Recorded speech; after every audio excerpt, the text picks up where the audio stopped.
So I'm reading this really awesome book, surprise, surprise, and it's called How to Know a Person. I came across this passage that blew me away.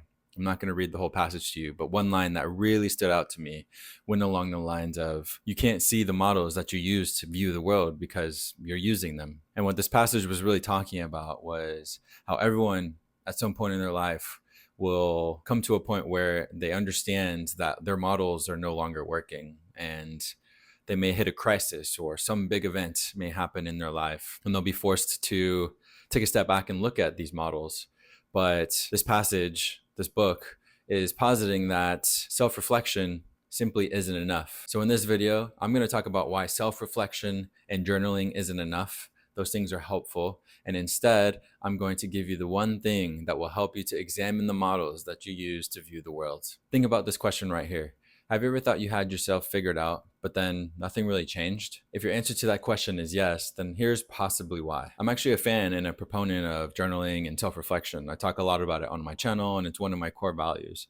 However, there's one slight problem with it, and that problem is that we are simply too close to ourselves. Imagine trying to see your eyeballs without looking into a mirror.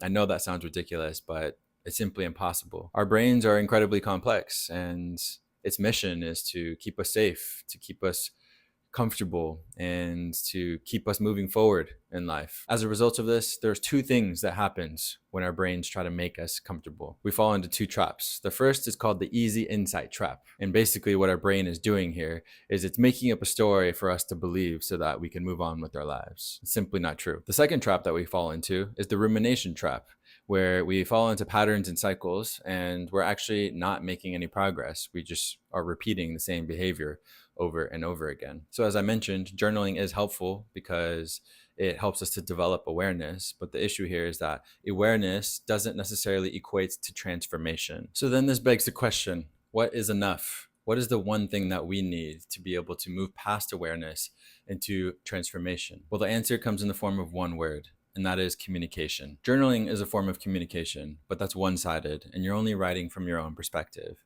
Rather, let's turn to the people around us, the people that we call our friends, the people that we call our family, the people that we call our therapists, people who have seen us in various lights and can share a different perspective, people who can tell us about ourselves in ways that we cannot tell ourselves, people who are willing to challenge us to share the most accurate version of ourselves rather than just a comfortable version of ourselves that we might be telling ourselves, that our brains might be tricking us into telling ourselves. What's really at play here is the emotion of empathy. These people that we surround ourselves with are using their ability to put themselves in our shoes, to think about what it's like to feel and think like we do, and then using that perspective, sharing information with us that's valuable to us, that we necessarily can't get on our own because we have a limited perspective. We can't see the models that we use to see the world because we're seeing through them. Simply stated, empathy from others can help unlock healing that you simply can't generate on your own. As I continued reading this passage, I really began to understand that the communication that you have with others, people who see you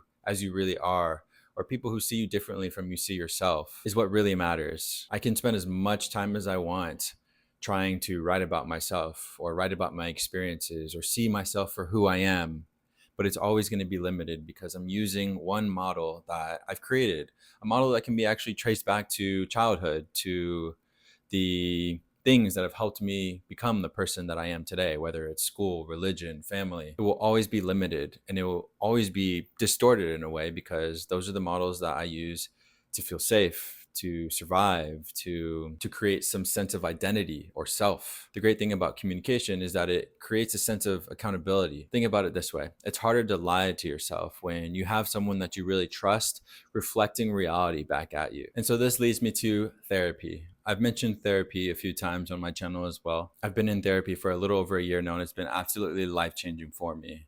The communication aspect, helping to see myself from a different perspective, is the reason why. I used to do the journaling. I used to do the reflecting. I used to do the creating space for myself so I can process these experiences that I've had. And I used to always think that that was enough.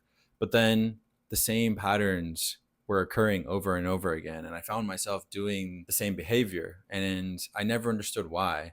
until it kind of clicked when I read this passage and I understood that, okay, it helps to create an awareness. I was very aware of certain behaviors that I wanted to change or improve on, but I couldn't truly change them because I was looking at these behaviors through a model that I used to see the world that I created. And no matter how much time I spent trying to analyze these behaviors or patterns, I just kept looking at them through the same models. The great thing about a therapist is that they are a trained professional that can help you point out recurring behaviors. They create a safe space, ideally, for you to process your emotions and to be vulnerable. And it also, importantly, helps you to reframe childhood defenses or mechanisms that you learned or created to be able to survive, that you've actually carried on into adulthood, whether you realize it or not. They may have worked for you, these behaviors, these defenses, these mechanisms, whatever you want to call, when you were a child, but that doesn't necessarily mean that they're going to continue to serve you well as an adult. It's very possible that if they don't serve you well as an adult, then you might have this crisis moment where you realize these models that you created when you were younger or that you learned are no longer serving you. It's the structured guidance of therapy that is truly beneficial. From my own experience with therapy, it's been absolutely incredible knowing that whatever experience I'm having on a weekly or monthly basis, I have a certain time blocked off during the week to talk to a professional about my emotions, about my feelings, about how I'm seeing the world, and then for this person to challenge it, to provoke it, to support it, to just help me think from a different model.